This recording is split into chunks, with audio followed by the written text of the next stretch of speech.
ठाकरे बंधू महापालिका निवडणुका एकत्र लढणार। मुंबई, ठाणे, नाशिक, कल्याण, डोंबिवलीसह नाशिक महापालिकेवर ठाकरे बंधूंची सत्ता येणार। संजय राऊतांकडून युतीची पुष्टी।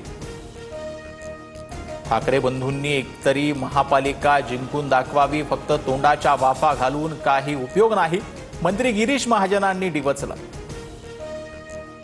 दिवाळीत सर्वसामान्यांना मोठं गिफ्ट। केंद्र सरकार लवकरच 12 आणि 28% जीएसटी दर कमी करणार। पंतप्रधान मोदींची घोषणा। जीएसटीचे नवे दर 5 आणि 18% करण्यात येणार। कल्याण डोंबिवली महापालिकेसमोर काँग्रेसचं आंदोलन। पालिकेच्या मुख्यालयासमोर कोंबड्या हातात घेऊन निदर्शनं। पोलिसांकडून कार्यकर्त्यांची धरपकड। मांसबंदीच्या निर्णयाविरोधात विरोधकांची चिकन मटन पार्टी। एमआयएमचे इम्तियाज जलील आणि शरद पवारांच्या राष्ट्रवादीचे आमदार जितेंद्र आव्हाडांचा मांसाहारावरती ताप। लाईटचे खांब उभे करताना काही शहाण्यांनी नट बोल्ट चोरून नेले, त्या चोरट्यांवरती मकोका लावा, सोडू नका। उपमुख्यमंत्री अजित पवार संताप।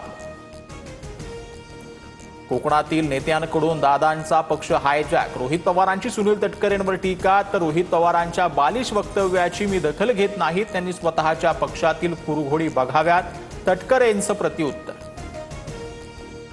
मुख्यमंत्री फडणवीसांसह शिंदे आणि अजितदादा 21 ऑगस्टला दिल्लीला जाण्याची शक्यता। उपराष्ट्रपती पदाच्या उमेदवाराचा अर्ज दाखल करण्यासाठी दिल्ली दौरा, सूत्रांची माहिती।